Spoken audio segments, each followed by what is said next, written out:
के अरे पूर्व गृहमन्त्री अहिलेका राजसभाका सांसद सुदन गुरुङज्यू त्यो हामीलाई राखेको थुनुवा कक्षमा हिरासत कक्षमा आएर चाहिँ हामीलाई हप्काउने थर्काउने होइन। तपाईँहरू कोबाट परिचालित हो, तपाईँले अब सरकारले प्रहरीले समायो भने छोड्दैनौँ, तपाईँहरू सरकारको विरोध गर्ने, तपाईँहरू को हो के हो हामीलाई त्यहाँ भेट्न आउनुभयो भने हामीलाई हप्काउनु भएको छ, थर्काउनु भएको छ, अवांछित अवांछित शब्दहरू बोल्नु भएको छ। हामीले के होइन, बाहिर भाषण मात्र नयाँ भयो, प्रविधि त उही पुरानो भयो। यो चाहिँ निकै निकै जटिल कुरा हो। यसको खोजनीति गर्नुपर्छ। यदि यसो दोषी देखिएपछि उहाँहरूलाई यति निर्मम कारवाही गरिनुपर्छ। पदबाट राजीनामा त सामान्य कुरो हो कि एकदम निर्मम कारवाही गरिनुपर्छ भन्ने कुरा हो। जेनजी अभियन्ताहरूले नेपालको भविष्यलाई उज्यालो कि अँध्यारो कस्तो देखेको छ? हामीले चाहिँ उज्यालो होला भनेरै जेन्जी विद्रोह गरेको हो र त्यही अनुसार लड्दै बोल्दै भिड्दै होइन दौडिँदै आएको हो। अहिलेको वर्तमान सिनारी हेर्ने हो भने त देश अँध्यारोमै जान्छ जस्तो लाग्छ। तर यो सुधार्नुपर्छ र अलिकति सरकारले आफ्नो शैली, ढङ्ग, कार्यशैली, निर्णय शैली होइन प्रतिशोध शैली सुधार्यो भने देश उज्यालोतर्फै जाने देखिन्छ। तपाईँ जे होस् साउथ कोरियामा हुनुहुन्थ्यो नेपालमा जेनजी आन्दोलन स्टार्ट हुँदाखेरि र त्यस पश्चात तपाईँ नेपाल जानुभयो र नेपालमा जेनजी आन्दोलनमा आबद्ध हुनुभयो। यो अवस्था कसरी सिर्जना भयो? यहीँबाट सुरु गरौँ सर। जसरी म चाहिँ रोजगारको सिलसिलामा म दक्षिण कोरियामा थिएँ होइन। दक्षिण कोरियाको दक्षिणी हजुर हजुर। प्रान्तमा चाहिँ म काम गरिरहेको थिएँ हुँ, र चाहिँ काम गर्दै आफ्नो सङ्घर्षको सिलसिलालाई अगाडि बढाउने सन्दर्भमा चाहिँ नेपालमा चाहिँ जेन जेड पुस्ताहरूले चाहिँ एन्टी करप्सन होइन, सुशासन र देशभित्र भइरहेको दण्डहीनता अथवा विभिन्न अनियमितताका विषयहरूमा चाहिँ जस नेपो किड्स होइन यो अभियानका बारे अभियान चलाउने र यसमा चाहिँ यो पुस्ताले बोल्ने, सडकमा गएर आवाज उठाउने भन्ने कुरा चाहिँ भाद्र 23 र 24 भन्दा कम्तीमा 4-5 दिन अगाडि नै यो कुरा सुन्नमा आएको थियो होइन। हजुर र त्यसै सन्दर्भमा चाहिँ म दक्षिण कोरियामा त्यति बेला म एनआरए दक्षिण कोरियाको महासचिवको रूपमा त्यहाँ म कार्यरत थिएँ। हजुर र त्यति बेलादेखि नै मैले नेपालमा म आफै पनि जेन्जी पुस्ता समूहको एकजना व्यक्ति भए नाताले चाहिँ होइन हजुर पार्टी जुनसुकै होस्, आस्था जुनसुकै होस्, क्षेत्र जुनसुकै होस्, तर चाहिँ जेन्जी पुस्ताले उठाउन खोजेको आवाज ठिक छ, यसमा चाहिँ ऐक्यबद्धता जनाउनुपर्छ भनेर हजुर चाहिँ मैले चाहिँ दक्षिण कोरियाबाट नै मैले चाहिँ सामाजिक सञ्जालबाट अथवा अन्य विभिन्न प्लेटफर्महरूबाट चाहिँ त्यो आवाजलाई, त्यो अभियानलाई चाहिँ मैले ऐक्यबद्धता जनाएको थिएँ, साथ समर्थन जनाएको थिएँ र यसमा अगाडि बढ्नुपर्छ भन्ने मेरो त्यहीँबाट आह्वान थियो। र यसलाई कुनै न कुनै तरिकाले साथ सपोर्ट गर्नुपर्छ। म कोरियामा रहन्छ कोरियाबाटै साथ सपोर्ट गर्नुपर्छ र यदि होइन यो ठाउँबाट नसकिने हो भनेपछि म नेपालमा गएर पनि मैले हजुर। योगदान गर्नुपर्छ भन्ने सोचेर चाहिँ म अगाडि बढेको अवस्था हो। जसरी तपाईँले कोरियामा रहँदाखेरि त्यहाँको आन्दोलन चाहिँ एनालाइसिस गरिरहनु भयो र त्यो एनालाइसिस गर्दाखेरि चाहिँ मैले पनि देशको लागि केही गर्नुपर्छ, जेनजीको आन्दोलन तपाईँको जेनजीले उठाएको मुद्दाहरूमा समर्थन गर्नुपर्छ भन्ने तपाईँको भनाइ थियो। तपाईँले यो चुनाव पश्चात बनेको सरकारले के गरिरहेको छ?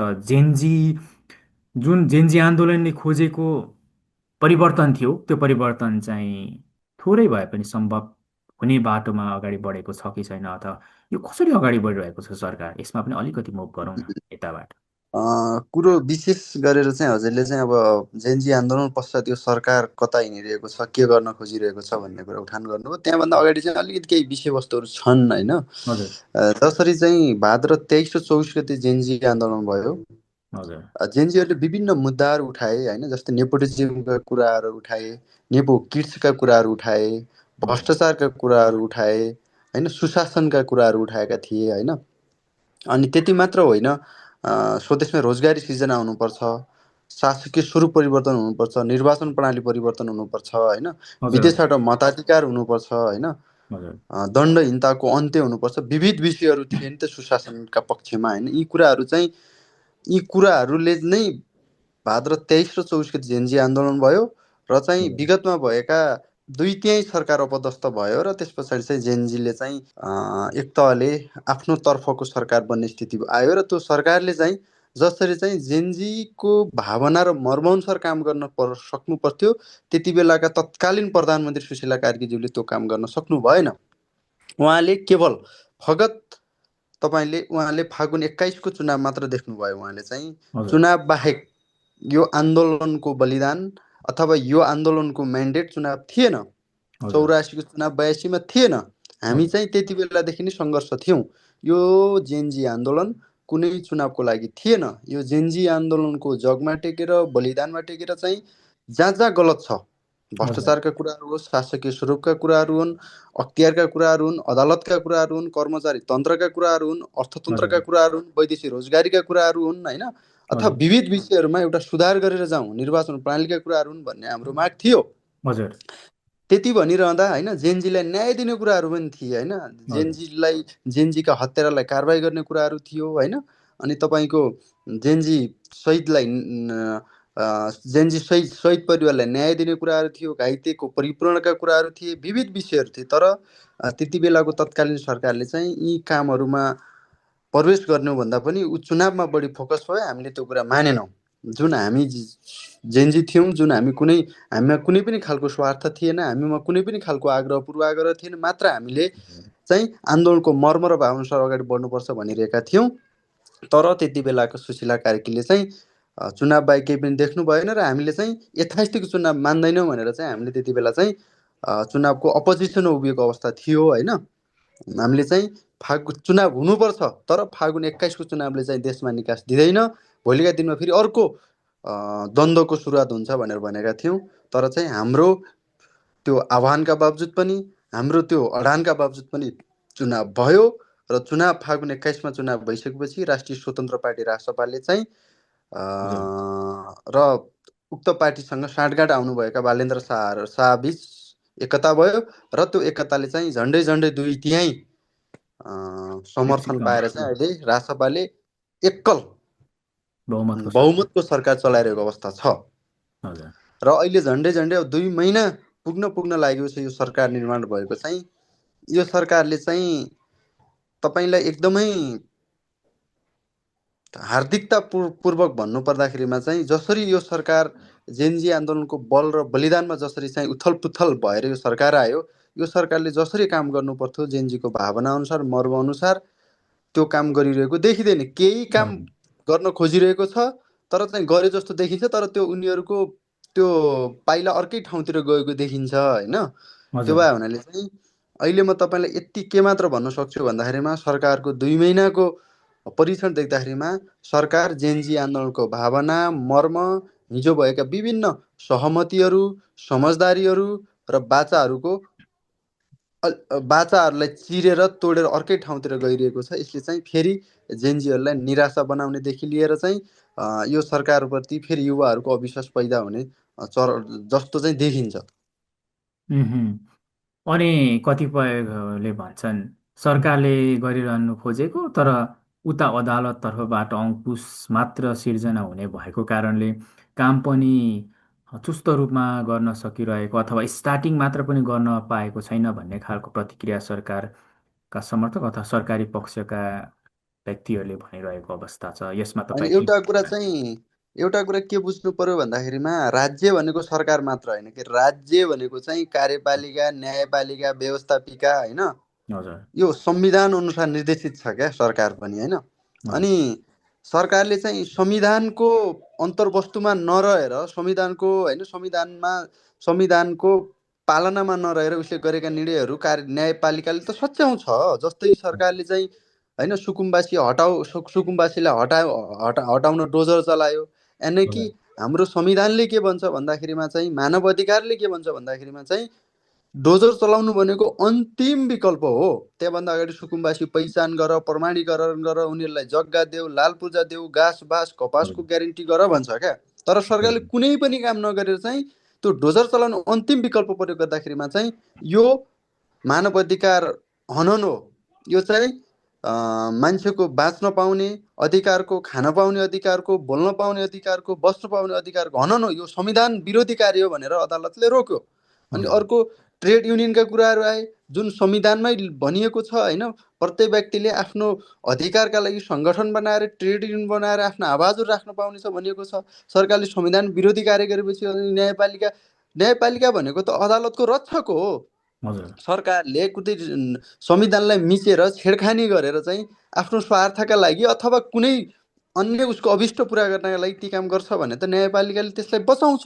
त्यो त अफकोर्स त्यो न्यायको सिद्धान्त नै हो होइन।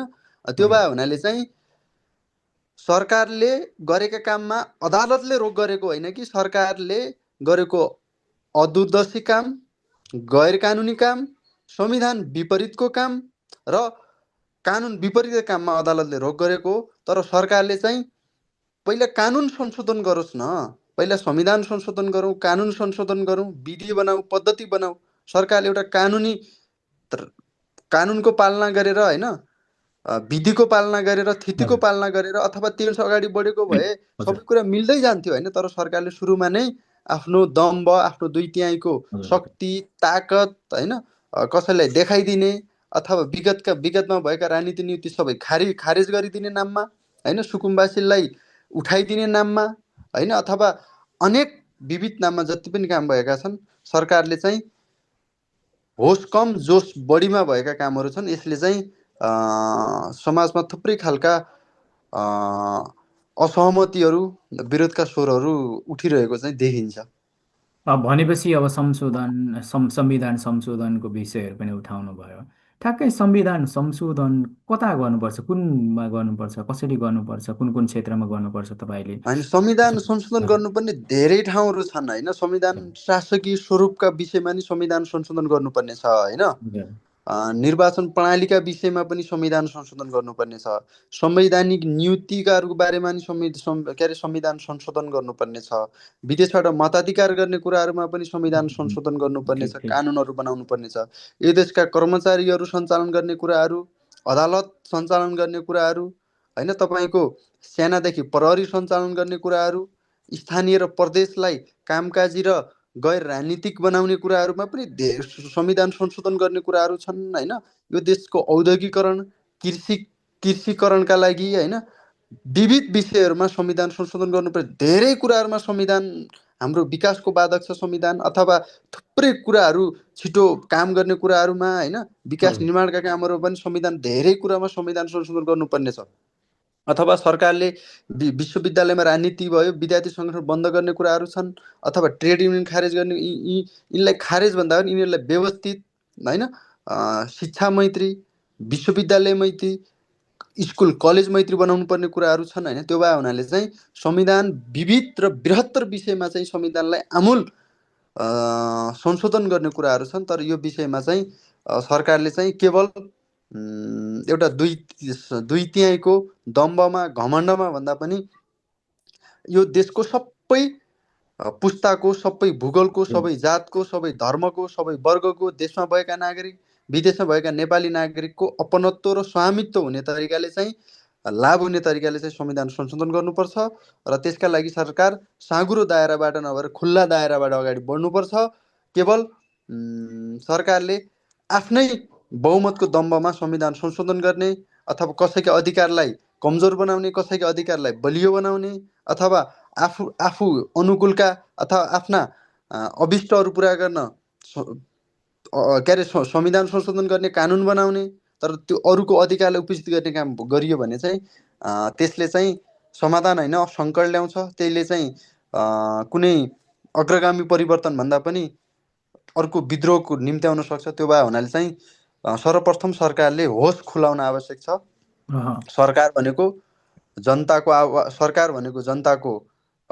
संरक्षक मात्र होइन, जनताको एउटा नोकर भन्छौँ हामी चाहिँ होइन, जनताको एउटा अभिभावक हो जनताको। त्यो भए हुनाले चाहिँ सरकारले दुई तिहाईको दम्ब घमण्ड भन्दा पनि सबैलाई अपनत्व हुने तरिकाले अगाडि बढियो भने, र उठिरहेका जति जति मैले कुराहरू गरेँ, समानुपातिक अथवा समावेशिता अथवा विभिन्न समुदायलाई होइन समेट्ने कुराहरू, युवालाई समेट्ने कुराहरू, अथवा विज्ञलाई कुन ठाउँमा कसरी स्थान दिने होइन, राइट म्यान राइट प्लेसका कुराहरूमा चाहिँ सरकार अगाडि बढ्यो भने असम्भव भन्ने कुरा केही छैन, सबै कुरा सम्भव हुन्छ भन्ने मेरो भनाइ हो।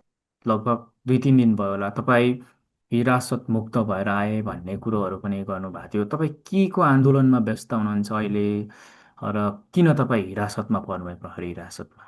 आज मात्र होइन, हामी भाद्र 23 र 24 गतेदेखि निरन्तर रूपमा चाहिँ हामी सडकमै छौँ होइन। हामी हजुर। गलत प्रवृत्ति, गलत निर्णय होइन, गलत रवैया, गलत शैली होइन, न्याय, सुशासन, भ्रष्टाचार र नराम्रा कुराका विरुद्ध हामी निरन्तर आवाज उठाउँदै आइरहेका छौँ, खबरदारी गर्दै आइरहेका छौँ। अहिले पनि त्यसकै निरन्तरता हो। अह। र यसै सिलसिलामा चाहिँ हामीले चाहिँ सरकार तिमी गलत गर्दैछौ, यो बाटो सही छैन, यो गलत छ, यसले चाहिँ न्याय दिँदैन, यसले चाहिँ सम्बन्धित व्यक्तिले न्याय पाउँदैन, यसले चाहिँ समाजमा सुशासन कायम हुँदैन, देशमा परिवर्तनको महसुस हुँदैन, तिमीहरू यो बाटो नै हिँड, खबरदार।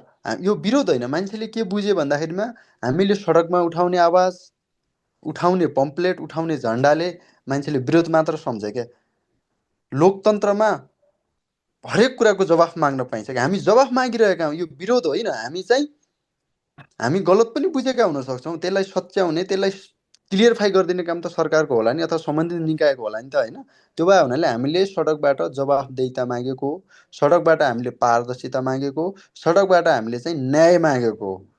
र यति भनिरहँदाखेरिमा चाहिँ अस्ति हामीले चाहिँ लिपुले कालापानी लिम्पियाधुरा अथवा हाम्रा सीमा समस्याका बारेमा चाहिँ हामीले भारतीय दूतावास अगाडि चाहिँ एउटा पम्पलेट देखाएर चाहिँ भारतलाई चाहिँ सचेत गर्नुपर्छ, भारतलाई सन्देश दिनुपर्छ। छिमेकी देशको हेपा प्रवृत्ति कहिलेसम्म सहनु हुँदैन। किनकि हामी त एउटा स्वविवेक भएको एउटा सचेत र शिक्षित युवा हो नि त होइन। हामीले चाहिँ के राम्रो, के नराम्रो, के सत्य, के असत्य भन्ने कुरा त हामी बुझ्दछौँ नि त होइन। हामी कसैबाट परिचालित हुनुपर्ने, हामी कसैबाट आग्रह पूर्वाग्रहमा लिप्त हुनुपर्ने त छैन। हामीलाई देश दुखेको थियो, हामी कालापानी लिम्पियाधुरालाई पनि हामी नेपाल सम्झिँदछौँ। हामीलाई त्यो भूमि चाहिन्छ। विदेशीको हस्तक्षेप, विदेशी सेना त्यो ठाउँमा हाम्रो भूमिमा खेलेको पहरेट हामीलाई सही छैन भने हामी त्यो ठाउँमा गएका थियौँ। त्यो ठाउँमा जाँदै गर्दा उभिन नपाउँदै प्रहरीले हामीलाई चाहिँ धरपकड गरी हिरासतमा लियो र हिरासतमा हजुर। चाहिँ के अवांछित क्रियाकलापहरू भएका छन्, त्यो विषयमा तपाईँलाई भनौँला। हामी त्यसरी कस्तो चाहिँ खालको गिरफ्तारी क्रियाकलाप गरेको भयो हो। त त्यो हिरासतमा सर, त्यो बताइदिनुहोस्। अब त्यो एकदमै तपाईँले सामाजिक सञ्जालबाट अथवा विभिन्न मिडियाबाट थाहा पाइ पनि सक्नुभयो होला। हामीले विज्ञप्ति निकालिसकेका छौँ होइन। हामी त्यहाँ हजुर। पुगेको झन्डै आधा घन्टा 1 घन्टाभित्र चाहिँ अहिलेको के अरे पूर्व गृहमन्त्री, अहिलेका राजसभाका सांसद सुदन गुरुङज्यू त्यो हामीलाई राखेको थुनुवा कक्षमा, हिरासत कक्षमा आएर चाहिँ हामीलाई हप्काउने, थर्काउने होइन। तपाईँहरू कोबाट परिचालित हो, तपाईँले अब सरकारले प्रहरीले समायो भने छोड्दैनौँ, तपाईँहरू सरकारको विरोध गर्ने, तपाईँहरू को हो, के हो, उम्, सरकारका भनेपछि सरकारका पूर्व विरुद्धमा गृहमन्त्रीजी आउनुभयो तपाईँहरूको? हो। हामीलाई उम्, त्यहाँ भेट्न आउनुभयो भने हामीलाई हप्काउनु भएको छ, थर्काउनु भएको छ, अवांछित शब्दहरू बोल्नु भएको छ। हामीले के बुझेका थियौँ भन्दाखेरि पूर्व गृहमन्त्री आइसकेपछि हामीलाई छुटाउन आउनुभयो, हामीलाई सम्झाउन आउनुभयो, अथवा केही कुरा भन्न आउनुभयो भन्दा पनि उहाँले हामीलाई थर्काउन, उहाँले हामीलाई मानसिक तनाव दिन, मानसिक दबाब दिन आएको हामीले त्यहाँ महसुस गऱ्यौँ। र उहाँले चाहिँ विभिन्न अपशब्दहरू हामीलाई भड्काउने, हामीलाई दबाउने, हाम्रो आवाजलाई उम्, चेप्न खालको शब्दहरू प्रयोग गर्नुभएको छ, जसको हामीले विज्ञप्ति मार्फत भर्सना पनि गरिरहेका छौँ। र हामीले सरकारलाई उक्त घटनाको सत्य तथ्य छानबिन गरेर चाहिँ दोषीमाथि कारवाही गर्नुपर्छ र एउटा पूर्व गृहमन्त्री जस्तो मान्छे, एउटा प्रहरी हिरासतमा थुनामा बसिरहेको मान्छेलाई हप्काउने, थर्काउने होइन, विभिन्न खालका हजुर। धम्कीपूर्ण शब्द दिने कुरा कतिको जायज हो, कतिको नाजायज हो, कतिको कानुन सङ्गत हो भन्ने कुरा हामी त्यसको आवाज उठाइरहेका छौँ र सरकारलाई सत्य तथ्य छानबिन गर्न आह्वान र अनुरोध पनि गरिरहेका छौँ। अनि सीमाको विषयमा त प्रधानमन्त्रीज्यूले रोस्टममै उभिएर नेपालको भूमि भारतले मिचेको मात्र हो, भारतको भूमि पनि नेपालले मिचेको छ भनेर संसदको रोस्टमबाटै बताउनु भएको थियो। त्यसलाई कसरी लिनुभयो तपाईँहरूले?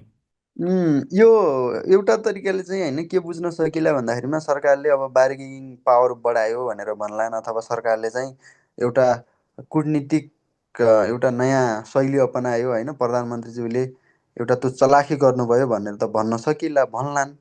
अब प्रश्न के उठ्छ भन्दाखेरिमा चाहिँ भारतले के अरे नेपालले चाहिँ भारतको कति भूमि मिच्यो, कति हेक्टर, कति किलोमिटर, कति वर्ग किलोमिटर होइन, कति वर्गमिटर। बिघा जग्गा मिच्यो हजुर। भन्ने कुरा होला नि त होइन। हजुर। अब भोलि भारतले चाहिँ प्रधानमन्त्रीको भनाइलाई नै आधार बनाएर तपाईँले हाम्रो भूमि पनि मिच्नु भएको छ, ल फिर्ता दिनुहोस् भन्दाखेरि नेपालले कुन भूमि दिन्छ? अँ, कालापानी दिन्छ कि लिपुलेक दिन्छ कि झापा दिन्छ कि होइन, पर्साल दिन्छ कि रौतहट दिन्छ कि बाँके बर्दिया कहिले कञ्चनपुर दिन्छ, को दिन्छ? भारतले कहाँ मिचेको छ? म त एउटा कुरा के दावाका साथ भन्छु भन्दाखेरिमा नेपालले भारतको 1 इन्ची भूमि नि मिच्न सक्दैन र त्यो ताकत र सामर्थ्य राख्दैन र मिचेको पनि छैन। अब हजुर होला सिमानामा सामान्य होइन थुप्रै बाढी पहिरोले हाम्रा नदीहरूले त्यहाँ जमिन कटान गर्छन्, कहिले उताबाट बग्ने कहिले हजुर यताबाट बग्ने होइन, त्यो बिचमा जमिन खाली हो भने त्यहाँका रहेका जनताले चाहिँ त्यसमा होइन खेतीपाती गर्ने कुराहरू त सामान्य कुरा हो। त्यो त्यो त्यो सीमा उहुँ, मिचेका हौँ हडपे गाउँ भन्न मिल्ने कुरै नै होइन। तर प्रधानमन्त्रीज्यूले चाहिँ एउटा सर्वप्रथम त मुलुकको प्रधानमन्त्रीले त्यस्तो कुरा बोल्नै मिल्दैन, हामीले कसैको भूमि हजुर मिचेका छौँ भन्नै मिल्दैन होइन। त्यो हजुर कुटनीतिक मर्यादा र त्यो अर्को देशप्रतिको त्यो गलत र हेपा प्रविधि शैली नै हो होइन। नेपालको भूभाग मात्र मिचेको होइन, नेपाल इन्डियाको भूभाग पनि मिचेको छ भन्ने कुरा रोस्टमबाट भन्न मिल्दैन भन्ने। त्यही कुरा चाहिँ प्रधानमन्त्रीको यो भनेको कुरा यो स्पष्ट भन्नुपर्दाखेरिमा चाहिँ यो देशद्रोही अभिव्यक्ति हो, यो राष्ट्र विरोधी अभिव्यक्ति हो, यो भारतलाई अझ सहज हुने अभिव्यक्ति हो। यसले चाहिँ भारतलाई अझ सीमा मिच्न सहज हुन्छ, भारतलाई अझ भोलिका दिनमा चाहिँ यो कालापानी लिम्पियाद्वारा हाम्रो हो भन्ने, अथवा उसले विभिन्न ठाउँमा मिचेका सुस्तादेखि लिएर लिम्पियाधुरादेखि लिएर विभिन्न जति पनि छन् होइन, जङ्गे पिलरका हजुर कुराहरू, उनीहरूका हजुर त्यहाँ बसेका एसएसबीका कुराहरू, जति पनि कुराहरू छन्, यसले चाहिँ हाम्रा प्रधानमन्त्री अभिव्यक्तिले उनीहरूलाई अझ सहज बनाइदिएको छ। हाम्रो कुटनीतिक मा हामीले जसरी बलिया तथ्यहरू राख्ने जसरी हाम्रो तयारी थियो अथवा हाम्रा कुराहरू थिए, त्यसलाई अझ झन् कमजोर बनाइदिएको छ। यसले चाहिँ हाम्रो राष्ट्रको सार्वभौमसत्ता, भौगोलिक अखण्डता, राष्ट्रियता र हाम्रो देशको दशौँदेखि कसैको उपनिवेश नभएको देशले चाहिँ यसरी बोल्नु भनेको चाहिँ यो जतिको गलत कुरा, देशद्रोही कुरा अर्को हुन सक्दैन। यो चाहिँ एकदम प्रधानमन्त्रीज्यूले चाहिँ आफ्नो इतिहासमा कलङ्कको टिका लगाउनु भएको हो भन्ने हाम्रो बुझाइ हो। अब चुनाव पनि अब स्थानीय र प्रदेशको चुनाव पनि हुँदैछ, जस्तै जेएनजीहरूको भूमिका के रहन्छ स्थानीय चुनावमा? अब एउटा कुरा के भने नि होइन, जेनजी भनेको एउटा पुस्ता हो होइन, झन्डै झन्डै नेपालमा 94 लाख जेनजी यो पुस्ता छ होइन। अब यो उमेर समूहका अब विगतमा पनि विभिन्न खालका समूहहरू देखिए होइन, कोही हजुर विभिन्न पार्टीबाट परिचालित हुने, पार्टीमा लाग्ने, अथवा पछाडि धेरै मान्छेहरू पार्टीमा गए, इभन त के अरे इभन जेनजीका लिडर भनिएका, जेनजीका अगुवा भनेका थुप्रै मान्छेहरू होइन अवसरकालले कुनै कुनै पार्टीमा गए, तिनै मान्छेहरू सांसद होलान्, कोही मन्त्री भइरहेका होलान् होइन। हजुर तर समग्र चाहिँ अब स्थानीय र प्रदेशको चुनावमा चाहिँ युवाहरूले चाहिँ अब जेनजीले आफ्नो छुट्टै पार्टी त खोलेको अवस्था छैन अहिले, कुनै पनि त्यस्तो देखिँदैन होइन। विभिन्न अब हामी पनि अहिले जेनजीमा छ, हाम्रो पनि एउटा क्याम्पेन छ राष्ट्रिय जेनजी नागरिक अभियान भनेर, हामीले अहिले हजुर एउटा हजुर क्याम्पेन चलाएर चाहिँ जेनजीका आवाजहरू, मुद्दाहरू, जेनजीले के चाहिरहेको छ, जेनजी कस्तो देश चाहन्छ, कस्तो शासन चाहन्छ होइन, कस्तो सुशासन चाहन्छ, कस्ता नेता चाहन्छ, कस्तो पोलिटिकल परिपाटी चाहन्छ भन्ने कुराहरू त हामी बोलिरहेका छौँ, वकालत गरिरहेका छौँ, आवाज उठाइ नै रहेका छौँ होइन।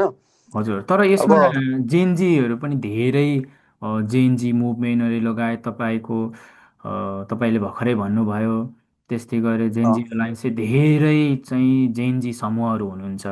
उहाँहरूसँगै तपाईँ कसरी कोल्याबोरेसन गरिरहनु भएको छ? अब यस्तो छ तपाईँ अहिले अब भएरले अरू बोलिरहनु जेनजी भएको छ, जस्तै अब कतिले अँ, सरकारको समर्थन गरिरहनु भएको छ। तपाईँको मात्रै अघि पनि कुरा भयो प्रधानमन्त्रीको भनाइप्रति जनताले राखेको असन्तुष्टमा पनि, त्यसमाथि पनि सरकारको समर्थनमा रहेका जेएनजी समूहहरूले यो ठिक हो, यो चाहिँ एकदम ठिक हो भन्ने कुराहरू सामाजिक सञ्जाल मार्फत पनि थाहा पाउन सकिन्छ। कसरी मुभ भइरहनु भएको छ तपाईँहरू, कोल्याबोरेसन छ यस्तो कसरी? अहिले जस्तै अहिले जेनजीका आवाजहरू बोल्ने अथवा जेनजीका माग र मुद्दाहरू, एजेन्डाहरू होइन, भाद्र 23-24 गतिका हाम्रा जेनजी शहीदहरू, जेनजी घाइतेहरूका विषयमा बोल्ने अहिले विभिन्न सङ्गठनहरू छन् होइन। हजुर अब हजुर यसमा चाहिँ कस्तो छ भन्दाखेरिमा चाहिँ होइन, विभिन्न तरिकाले जेनजीका समूहहरू आफ्नो तरिकाले आवाज उठाइरहेका छन्, बोलिरहेका छन् होइन। कोही पार्टीगत रूपमा निर्देशित छन्, कोही स्वतन्त्र रूपमा निर्देशित छन्, अथवा कोही पार्टीमा गइसके होइन। हजुर अब अहिले चाहिँ हामी अहिले निष्पक्ष स्वतन्त्र ढङ्गले चाहिँ कुनै पनि पार्टीबाट, कुनै पनि व्यक्तिबाट, कुनै पनि तरिकाले प्रेषित र निर्देशित नभएर चाहिँ हामी विशुद्ध जसरी जेन्जी आन्दोलन भएको थियो, जसरी हाम्रा साथीभाइहरूले जेन्जी आन्दोलनमा योगदान, बलिदान र शहादत प्राप्त गर्नुभएको थियो, त्यही जगमा टेकेर हामी अगाडि बढिरहेका छौँ, बोलिरहेका छौँ। मेन गरेर चाहिँ हामी जेनजी आन्दोलनको भावना, मर्म र त्यसका माग र मुद्दाहरूमा अहिलेको सरकारलाई हामी खबरदारी गरिरहेको अवस्था छ होइन। हजुर त्यसै छन् र अन्य सङ्गठनहरू छन्। अब हामीले चाहिँ एक तहमा गएर चाहिँ अब जेनजीलाई एउटा नयाँ पार्टीको रूपमा, नयाँ होइन आगामी भविष्य निर्माणको रूपमा होइन, अथवा यसलाई एउटा लिगेसीको रूपमा, सिद्धान्त रूपमा अगाडि बढाउनु पर्ने कुरा पनि हुनसक्छ। त्यो बिन्दुमा हामी अहिले विभिन्न छरिरहेका विभिन्न जेनजी समूहहरू, जेनजी सङ्गठनहरूलाई एकीकृत गर्दै एउटा नयाँ शक्ति निर्माण गर्ने कुरा एक तहमा हुनसक्छ, तर अहिले त्यस्तो देखिँदैन होइन। त्यो भए हुनाले चाहिँ अब तपाईँले अघि कुरा उठाउनुभयो स्थानीय प्रदेशमा जेनजीहरूको के हुन्छ भूमिका भन्ने कुरा छ। जसरी अगाडि फागुन 21को चुनावमा चाहिँ के देखियो भन्दाखेरिमा जेनजीहरूको भूमिका, कोही जेनजीहरू कुनै पार्टीमा जाने, कोही पार्टीमा गएर चुनाव लड्ने, कोही बहिष्कार गर्ने अथवा कोही स्वतन्त्र रूपमा बस्ने दृश्यहरू देखिए होइन। अथवा कुनै जेनजीहरूले कुनै पार्टीलाई सहयोग गर्ने, कुनै व्यक्ति उम्मेदवारलाई सहयोग गर्ने भन्ने देखियो। अब स्थानीय र प्रदेशको चुनावमा पनि त्यस्तै त्यस्तो दृश्य देखिन्छ जस्तो लाग्छ होइन। जेनजीले चाहिँ हजुर कुनै व्यक्तिलाई, कुनै पार्टीलाई, कुनै विचारलाई सपोर्ट गर्ने अथवा त्यसमा हजुर। प्रवेश गरेर पनि सहयोग गर्न सकियो, अथवा बाहिर रहेर चाहिँ उनीहरूको विचार, एजेन्डा, व्यक्तिलाई पनि सहयोग गर्ने त्यो दृश्य फेरि देखिन्छ कि भन्ने हाम्रो बुझाइ, मेरो बुझाइ चाहिँ छ। आलोचकहरूले चाहिँ जेनजी आन्दोलनले चाहिँ असन्तुष्टि मात्रै देखायो तर समाधानको उपाय केही दिएन भन्ने कुराहरू गरिरहेछ। तपाईँको यसप्रतिको जवाब के हुन्छ? समाधान किन दिएको छैन? समाधान त स्पष्ट दिएको छ नि होइन। देशमा भ्रष्टाचार छ, भ्रष्टाचारको अन्त्य गर। देशमा चाहिँ दण्डहीनता छ, त्यसको अन्त्य गर। देशमा चाहिँ रोजगारीको अभाव छ, रोजगारी देऊ होइन। अनि के अरे देशमा चाहिँ युवाहरूलाई कुनै स्वरोजगार, आत्मनिर्भरका लागि कुनै माध्यम छैन। युवालाई स्वरोजगार बनाऊ, आत्मनिर्भर बनाऊ होइन। नेपो किड्स, नेपोटिजम होइन, हुने खाने र नहुने बिचको दूरी धेरै छ, खाडलहरू धेरै छन् होइन। हजुर। यसमा समानता ल्याऊ, थुप्रै कुरा जेनजीले भनेको छ त, आवाज उठाएको छ त। त्यो अब त्यसमा आवाज चाहिँ मात्रै कुनै भयो, समाधानको उपाय भएन भनेर भनिरहन्छ नि। समाधान उपाय त अब के जेनजीसँग हुन विभिन्न सक्छ? खालका विगतमा भएको सरकारले सम्झौताहरू भएका छन्, विभिन्न कुराहरू भएका छन्। अब अहिले त्यही जेनजीको बलमा टेकेर चाहिँ 2/3को सरकार आएको छ होइन। त्यो 2/3को सरकारले हजुर विभिन्न आफ्ना सहयोग बुद्धे कार्यसूचीहरू, विभिन्न खालका संविधान संशोधनका विभिन्न खालका कामहरू गरिराखेको छ, तर परिणाम चाहिँ देखाइरहेको छैन भन्ने कुरा हो क्या मेन कुरा चाहिँ होइन। हजुर जेनजीले जेनजीले अब समाधान कहाँ दिनुपर्ने? हामी यही छौँ जेनजीहरू। हामीले कुन ठाउँमा समाधान देखाउनु पर्ने हो, देश कस्तो बनाउनु पर्ने हो, समाज कस्तो बनाउनु पर्ने हो, सरकार कस्तो हुनुपर्छ, अदालत कस्तो हुनुपर्छ, मैले अघि भने नि तपाईँलाई होइन। हजुर। हामी हामी हाम्रा एजेन्डा, माग र मुद्दामा स्पष्ट छौँ, क्लियर छौँ। तर चाहिँ जसरी चाहिँ जेनजी प्रोटेस्ट पछाडि चाहिँ फागुन 21को चुनावमा चाहिँ, चुनाव पछाडि जुन राजसभा जसरी दुई त्यही बहुमत सहित आयो नि होइन, देश बनाउँछु भनेर, अब उसले बनाओस् न देश। उसलाई कसले रोकेको छ? दुई तिहाईको अभूतपूर्व समर्थन छ, सरकार उसकै छ, संसद उसकै छ। अब उसले चाहिँ समाधान त उसले खोज्ने होला नि त। जेनजीले त एउटा लडे, बलिदान गरे, पुरानो शासक, पुरानो प्रवृत्ति, पुरानो शैलीलाई च्युत गरे, ध्वस्त पारे होइन। नयाँ त आयो नि त, नयाँ आयो नि त। त्यसको त रोड म्याप त अहिलेकाले गर्नु पर्यो नि त सर। मेन कुरा त्यो हो। उसो भए यदि तपाईँ अहिले त एउटा जेनजी अभियन्ता हुनुहुन्छ, भोलि सरकार चलाउने कुनै खालको जिम्मेवारी पाउनुभयो भने पहिलो कुनै तिन निर्णय गर्नु पर्यो भने के गर्नुहुन्छ तपाईँ? म आई क्यान डु, म सक्षम छु। म आफ्नो क्षमता अनुसार, आफ्नो योग्यता अनुसार, आफ्नो विज्ञता अनुसार होइन, आफ्नो अध्ययन अनुसार म कुनै पनि क्षेत्रमा चाहिँ म चाहिँ के भन्ने मान्छे भन्दाखेरि म दुनियाँकै सबैभन्दा चुनौतीपूर्ण, अप्ठ्यारो, असहज काम पुरा गर्न सक्ने त्यो म ताकत राख्छु जस्तो लाग्छ कि होइन। कुनै एक किनकि भन्नुपर्दा जस्तै एउटा म यो गर्छु भनेर ठ्याक्कै भन्नु पर्यो भने मैले तिन सोधेको त तपाईँ एक भनिदिनुहोस् न त ल। कुनै एक जस्तै कुनै हजुरले कस्तो जस्तै कुन जिम्मेवारी, कस्तो जिम्मेवारी भन्ने कुरा नि हुन्छ नि। मैले अब हजुरलाई मैले कुन भन्न चाहिँ खोजेको जस्तै सरकार चलाउने जिम्मेवारीमा पुग्नुभयो, कुनै मन्त्री बन्नुभयो, कुनै एक जस्तै तपाईँ म एउटा उनै दिउँला, तपाईँ सञ्चार मन्त्री बन्नुभयो भने के गर्नुहुन्छ?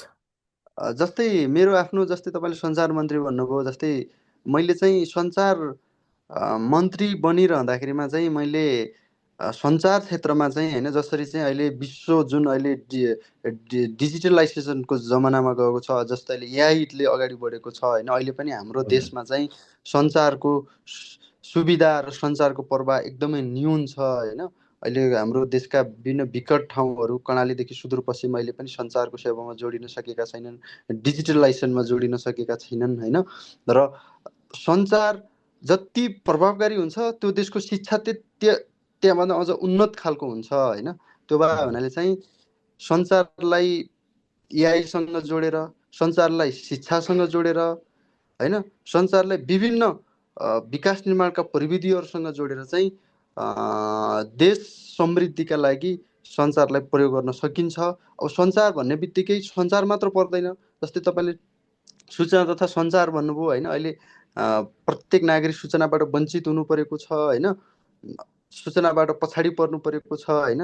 हजुर। त्यो सूचनालाई आधुनिकरणसँग जोड्दै, त्यो सूचनालाई होइन तपाईँको प्रविधिसँग जोड्दै, त्यो सूचनालाई शिक्षासँग जोड्दै होइन, हरेक ठाउँमा सूचनाको आवश्यक छ, हरेक ठाउँमा सञ्चारको आवश्यक छ, हरेक ठाउँमा नयाँ अब जस्तै तपाईँले सञ्चार भनेर त्यहाँ प्रविधिको कुरा पनि जोडिन्छ होइन। हरेक ठाउँमा होइन प्रविधियुक्त होइन, चाहे त्यो ब्याङ्किङ कुराहरू हुन्, चाहे त्यो तपाईँको अन्य सरकारले प्रवाह गर्ने विभिन्न सेवा सुविधाका कुराहरू हुन्, सेवा प्रवाहका कुराहरू हुन्, हरेक कुरामा चाहिँ निर्माणका कुराहरू हुन्, विकासका कुराहरू हुन् होइन, हरेक कुराहरूमा चाहिँ प्रविधि आवश्यक छ। त्यसरी चाहिँ सूचना सञ्चार तथा प्रविधि होइन, यसलाई चाहिँ प्रभावकारी र पछिल्लो विश्व प्रविधिसँग सुहाउँदो, अहिलेको एआईको समयसँग सुहाउँदो तरिकाले अगाडि बढ्न सकियो भने मात्रै देश साँच्चीकै एउटा नयाँ क्रान्तिमा, नयाँ युगमा प्रवेश गरेको महसुस हुन्छ। त्यो भए हुनाले चाहिँ मैले चाहिँ यिनै विषयवस्तुभित्र रहेर चाहिँ एउटा नयाँ मोडल, नयाँ एउटा कार्यशैली अपनाएर अगाडि बढ्न सकिन्छ जस्तो लाग्छ मलाई चाहिँ। म तपाईँलाई एउटा फ्याक्ट, साँच्चीकै रियल कुरा बताउन चाहन्छु। जस्तै ताप्लेजुङको माथिल्लो भेक अथवा पश्चिम उत्तर भेक भनौँ न, तपाईँको मोबाइलमा नेटवर्क त आउँदैन, सरकारले चाहिँ सहरमा हामी खुल्ला रूपमा चाहिँ फ्री वाइफाई जडान गर्छौँ अथवा त्यो सुविधा दिन्छौँ भनेर भन्छ। सरकारले त्यो क्षेत्रमा चाहिँ नेटवर्कसम्मको पहुँच दिएको अवस्था छैन, त्यहाँ आउँदैन।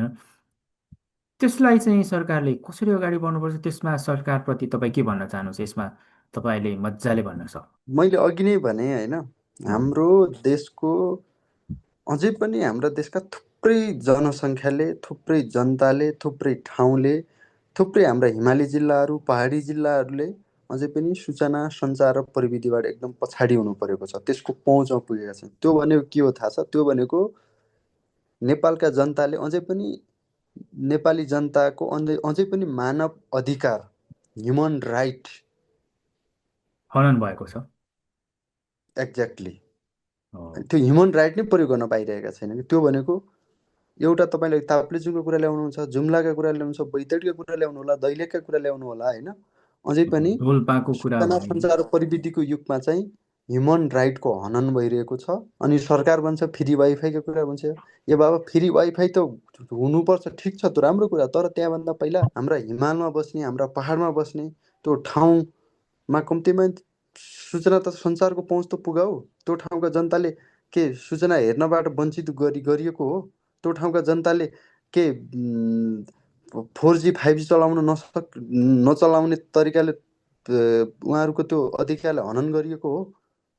यी विविध कुराहरू छन्। त्यो भए हुनाले चाहिँ अहिले चाहिँ सूचना त सञ्चार नपुगेको ठाउँमा पुगाउने र पुगेका ठाउँमा चाहिँ 5G प्रणाली सुचारू गर्ने अथवा फ्री वाइफाई लाई प्राथमिकता दिने कुराहरू र त्यसलाई चाहिँ प्रविधिसँग जोड्ने कुराहरू उपयुक्त हुन्छ भन्ने मेरो बुझाइ हो। म तपाईँलाई छोटो छोटो प्रश्न, अनि ऱ्यापिड फायर टाइपको छोटो छोटो प्रश्न सोध्न चाहन्छु। केही तपाईँलाई लागेको भन्नुहोस्, है नभए ठिकै छ। जस्तै तपाईँले अब अहिलेको सरकारले यी कुरा गरे ऊ कुरा गरे भनिरहँदा, अब प्रधानमन्त्रीको लागि तपाईँले नाम दिनु पर्दाखेरि पछि आउने सरकारको अथवा भविष्यमा हुन सक्ने प्रधानमन्त्रीको एउटा नाम दिनु पर्यो भने कसको नाम दिनुहुन्छ त? अब चाहिँ प्रधानमन्त्रीको लागि नाम दिनु पर्यो भने होइन, हजुर। अब त्यो कसरी अब अहिले चाहिँ तपाईँको बालेन्द्र शाह प्रधानमन्त्री हुनुहुन्छ अहिलेको सरकारमा। अब यी त उम्, 5 वर्ष कार्यकाल भयो। यस उम्, पछाडि हुने चुनावमा अथवा तपाईँको विचारमा चाहिँ यसपछि हुने जुनसुकै चुनावमा तपाईँले एकजना छान्नु पर्यो भने प्रधानमन्त्रीको रूपमा चाहिँ छान्न चाहनुहुन्छ भने तपाईँ कसलाई छान्नुहुन्छ? एकजना। म आफैले म आफैले छान्छु सर, म आफैलाई म प्रधानमन्त्रीको रूपमा चाहिँ दाबी गर्न चाहन्छु। म तपाईँ किन आफैलाई भन्दाखेरि छान्नुहुन्छ? चाहिँ ओके। म आफैले छान्छु। ठिक छ।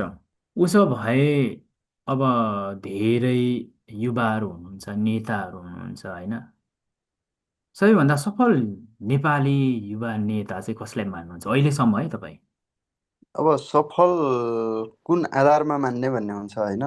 अब राजनीति रूपमा मान्ने कि उसले सरकारमा गरेका कामकाजका आधारमा मान्ने कि होइन, उहाँले उसले चाहिँ उसले राजनीतिमा जनतालाई नहुनुहोस्, गरेको जनतालाई विकासका सेवा आधारमा गरेको होस् होइन, अँ, जनतालाई सेवा गरेको होस्, विकासका कुरामा सधैँ अग्रपङ्क्तिमा भएको होस्, त्यस्तो खालको नेता छैन होला है? छ तपाईँलाई के लाग्छ? युवा नेता कोही छ? अब त्यस्तो युवा नेता चाहिँ होइन, पहिला मैले चाहिँ केही समय चाहिँ होइन, मैले गगन थापालाई मैले एकदमै युवाको आइडियोलोजी मान्थेँ होइन। तर उहाँका केही नराम्रो कुराहरू प्रवृत्तिहरू पनि छन् होइन। तर एकचोटि चाहिँ गगन थापाले चाहिँ यो देशको नेतृत्व गरेको हो र उहाँले चाहिँ यो देश यो सरकार चलाएको म चाहिँ हेर्न चाहन्थेँ होइन। तर चाहिँ अहिले पछिल्लो समय चाहिँ उहाँप्रति हाम्रा थुप्रै विमतिहरू छन् होइन। मैले कुनै समय चाहिँ मैले युवाको एउटा आशा भरोसा केन्द्र मैले उहाँलाई चाहिँ मानेको थिएँ होइन। म त्यस ठिक छ। पछाडि चाहिँ मैले यता योगेश भट्टराईलाई पनि मैले केही समय आशा भरोसा केन्द्र मानेको थिएँ। अहिले त्यो मैले त्योबाट म अहिले मुक्त भइसकेँ होइन। अब ठिक त्यस छ। पछाडि अब अहिले बालेन्द्र शाह आउनुभयो, म सबैभन्दा बढी पछिल्लो समय उहाँबाट म प्रेरित थिएँ होइन। तर उहाँ जेनजी आन्दोलन पछाडि उहाँबाट पनि म अलिकति डिमोटिभेट भएको छु होइन। उहाँभन्दा अझ रवि लामिछाने पो राम्रो हो कि भन्ने तर्फ म पुगि नै सकेको छैन, तर पुग्न पुग्न त्यो हो कि भन्ने तर्फ पनि म पुगिराखेको अवस्था छ पछिल्लो समय। ठिक छ तपाईँको विचार। उसो भए अब निकायतिर जाउँ न, सरकारी निकायतिर जाउँ। सबैभन्दा असफल सरकारी निकाय कुन लाग्छ तपाईँलाई? हामी त जता जाँदा पनि लाइन लाग्नुपर्ने, अव्यवस्थित हुने, सरकारी कर्मचारीहरूले जो सबभन्दा सेवाग्राहीलाई असफल देखाउँछन्। निकाय भनेको यातायात कार्यालय, त्यस पछाडि तपाईँको मालपोत कार्यालय, त्यस पछाडि जाने हो भने तपाईँको भन्सार कार्यालय, त्यस पछाडि जाने हो भने तपाईँको चाहिँ कम्पनी रजिस्ट्रारका कार्यालयहरू होइन, त्यसपछि जाने हो भने तपाईँको अ, नापी विभागहरू, यी निकायहरू, त्यसपछि जाने हो धेरै भने छन् विभिन्न असफल निकायहरू, सरकारी सार्वजनिक निकायहरू निकायहरू। नेपालमा लगभग सफल म त कुनै पनि निकाय मान्दैन सर, सबै असफल नै छन् अँ, जनतालाई डेलिभरी दिने भनेपछि सन्दर्भमा। सबैभन्दा असफल सरकारी निकाय छान्नु पर्ने प्रश्न भयो त भने सबै म चाहिँ सबै म असफल छ भन्ने आन्सर दिनुहुन्छ होइन? हो यातायात अनि यो पासपोर्ट विभागहरू सबैभन्दा बढी म चाहिँ यिनीहरूलाई नै राख्छु म चाहिँ। तपाईँ भ्रष्टाचारको मुख्य कारण केलाई लिनुहुन्छ? भ्रष्टाचारको मुख्य कारण भनेको चाहिँ उम्, राजनीतिमा व्यापारीकरण हुनु नै म भ्रष्टाचारको मुख्य कारण ठान्दछु। ओ ठिक छ। तपाईँलाई म प्रदेश सम्बन्धी पनि सोध्न चाहिँ प्रदेश चाहिँ खारेज गर्नुपर्छ कि सुधार गर्नुपर्छ? कतिले चाहिँ प्रदेश खारेज गर्नुपर्छ सुधार गर्नुपर्छ भन्छ। सर, क्लियरली सुधार गर्नुपर्छ। खारेजको पक्षमा हामी छैनौँ, सुधार गर्नुपर्छ सर। तपाईँको 2084को चुनावलाई तपाईँले एक शब्दमा भन्दा के भन्नुहुन्छ? जसमा त स्थानीय र प्रदेशको चुनाव त हुँदैछ होइन? यसलाई एक शब्दमा भन्नुपर्दा यो के हो? परिवर्तन हो अथवा फेरि अल्झाउने कोसिस? स्थानीय चुनाव एउटा परिवर्तनको नयाँ सङ्केत हुनसक्छ। किन भन्दाखेरिमा त्यो बेलासम्म यो सरकार पनि केन्द्रीय तहमा परीक्षण भइसकेको हुन्छ र त्यसको पार्टीका लागि पनि त्यो परीक्षण हुन्छ र नयाँ पार्टी कति सुध्रिएर आए, कति जनमैत्री हुन्छन् र कति तिनीहरूले आफ्नो चरित्र, आफ्नो शैली, आफ्ना एजेन्डा र आफ्ना विचार बदलिए भन्ने एउटा त्यो एउटा नयाँ परीक्षणको केन्द्र हुने भयो हुनाले मलाई लाग्छ अब हुने 84को स्थानीय र प्रदेश तहको चुनाव त्यो एउटा परिवर्तनको एउटा नयाँ मानक हुनसक्छ अथवा एउटा परीक्षणको एउटा नयाँ अध्याय हुनसक्छ भन्ने मेरो विचार हो। जेनजी अभियन्ताहरूले नेपालको भविष्यलाई उज्यालो कि अँध्यारो कस्तो देखेको छ? हामीले चाहिँ उज्यालो होला भनेरै जेन्जी विद्रोह गरेको हो र त्यही अनुसार लड्दै बोल्दै भिड्दै होइन दौडिँदै आएको हो। अहिलेको वर्तमान सिनारी हेर्ने हो भने त देश अँध्यारोमै जान्छ जस्तो लाग्छ। तर यो सुधार्नुपर्छ र अलिकति सरकारले आफ्नो शैली, ढङ्ग, कार्यशैली, निर्णय शैली होइन प्रतिशोध शैली सुधार्यो भने देश उज्यालोतर्फै जाने देखिन्छ। हस्, होसपछि म तपाईँलाई अब अन्तिम प्रश्न गर्न चाहेँ एउटा। जस्तै 2084को स्थानीय र प्रदेशको चुनावलाई हेरेर निराश भएका र विदेश जाने तयारीमा रहेका अथवा तयारी गरिरहनुभएका लाखौँ नेपाली युवालाई तपाईँ के सन्देश दिन चाहनुहुन्छ? तपाईँ त परदेशमा हुनुहुन्थ्यो, नेपाल जानुभयो। अब यो एकदमै जटिल प्रश्न छ कि यसको जवाफ दिन धेरै गाह्रो छ होइन। किनकि अहिले म उहाँहरूलाई तपाईँ नेपालमा बस्नुहोस्, अब अब रोजगारीका अवसरहरू सृजना हुँदैछन्, अब देशमा नयाँ नयाँ अवसरहरू, नयाँ नयाँ औद्योगिकरण, नयाँ नयाँ कृषिकरण, नयाँ नयाँ पर्यटनकरण होइन, थुप्रै विषय हुँदैछन् भनौँ भने पनि म आफै सरकारमा छैन, म आफै सरकारको कुनै पदमा, सरकारको कुनै उसमा निकायमा बसेर ल तपाईँहरूलाई हामी यस्तो गर्न सक्छौँ भन्ने अवस्थामा, यस्तो गर्न सक्छौँ तपाईँ नेपालमा बस्नुहोस् पनि भन्न म सक्दैन। र दोस्रो कुरा चाहिँ नेपालमा अहिले अवसरहरू केही पनि देखिँदैन होइन, किनकि नेपालमा अहिले नेपालको मुख्य समस्या भनेकै रोजगार थियो नि त होइन। हजुर। किनकि नेपाली युवाहरू नेपालमा रोकिन सकिरहेका छैनन्। यहाँ चाहिँ परिश्रम अनुसारको मूल्य छैन होइन, रोजगारीका कुनै क्षेत्रहरू छैनन्, रोजगारी सङ्कुचित छ होइन। यहाँको रोजगारीले खान लाउन बाँच्न पढाउन धेरै गाह्रो छ भनेर स युवाहरू विदेश जानु परेको छ नि त होइन। अब अहिले यही रोजगारी सृजना गर्नका लागि अहिले बनेको सरकारले कुनै तदारुकता, कुनै त्यो खालको नीति तथा कार्य नल्याएको देख्दाखेरिमा चाहिँ रोजगारीको एकदम असहजता छ, अप्ठ्यारो छ। हजुर। यसले झन् युवाहरूलाई पलायन नै बनाउँछ कि भन्ने हो। तर चाहिँ म चाहिँ यसको मध्यबिन्दुमा रहेर मेरो आह्वान के हो भन्दाखेरिमा चाहिँ अब युवाहरू विदेशभन्दा पनि अब स्वदेशमा नै अधिकार माग्नुपर्छ र स्वदेशमा नै अवसरहरू खोज्नुपर्छ र आफ्नो देशलाई चाहिँ विदेशबाट फर्किएका युवाले विदेशबाट सिकेको सिप पुँजी र क्षमतालाई यो देशमा प्रयोग गर्नुपर्छ होइन। म पनि अहिले त्यो बाटोमा हिँडिरहेको छु। म बाहिर सामाजिक राजनीतिक रूपमा सडकमा कराइरहे तापनि, बोलिरहे तापनि भित्रमा चाहिँ एउटा नयाँ कुराको, नयाँ एउटा हुन्छ नि त्यो हजुर। उद्यमसँग जोडिने, कृषिसँग जोडिने, विदेशमा सिकेको सिप पुँजीलाई प्रयोग गर्ने कुरामा म लागिरहेको छु। मान्छेले बाहिर म बोलेको मात्र देख्छन्, तर भित्रभित्र मैले त्यसमा के योगदान पुर्याउन लागिरहेको छु भन्ने कुरा त मान्छे सोच्दैन नि त होइन। त्यो भए हुनाले चाहिँ उम्, हामीहरू त्यसरी पनि लाग्नुपर्छ र साथसाथै यो सरकारलाई चाहिँ गलत ठाउँबाट रोक्नुपर्छ। त्यसका लागि हामीहरू स्वदेशमै अगाडि बढ्नुपर्छ भन्ने मेरो चाहिँ आह्वान पनि हो, अनुरोध पनि हो र मेरो धारणा पनि हो। मैले अन्तिम प्रश्न त भनेको थिएँ, तर फेरि एउटा प्रश्न थप्न चाहेँ। तपाईँको संसदमा पेश भएको आर्थिक विधेयक चाहिँ रातारात परिवर्तन भएर आयो भन्ने कुरा छ। यसमा चाहिँ व्यापारीहरूलाई पोस्ने काम भयो भनेर विभिन्न मिडियातिर पनि अब रिपोर्टहरू बजेको देखिन्छ। तपाईँ यसप्रति के भन्न चाहनुहुन्छ? हजुरले चाहिँ एकदमै दुःखद त होइन, एकदमै हामीले जे चाहँदैनथ्यौँ, जे हामी सुन्न चाहँदैनथ्यौँ त्यही कुरा सुनाउनु भयो होइन। विगतमा चाहिँ अर्थमन्त्रीज्यूहरूले के गर्नुहुन्थ्यो भन्दाखेरि विभिन्न व्यापारीहरूलाई पोस्ने, व्यापारीहरूबाट करका दरहरू हेरफेर गरेर चाहिँ त्यसको लाभ लिने होइन।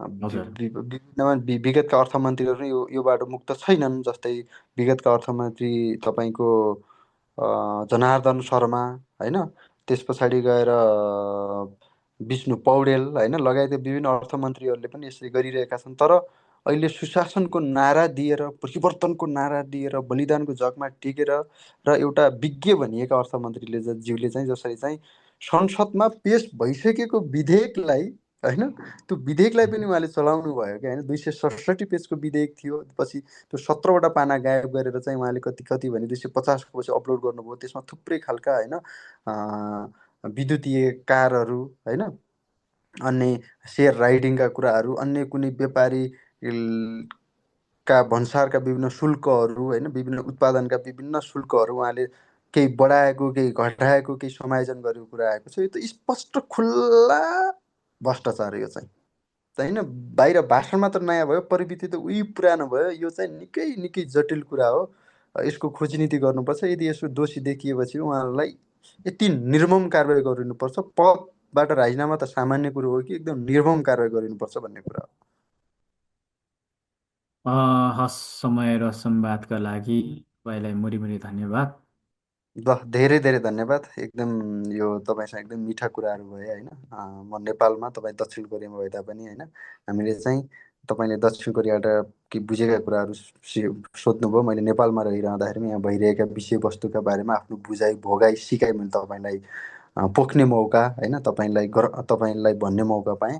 यसका लागि पनि म धेरै धेरै धन्यवाद दिन चाहन्छु। धन्यवाद। हस्, थ्याङ्क यू सो मच। हस्, थ्याङ्क यू।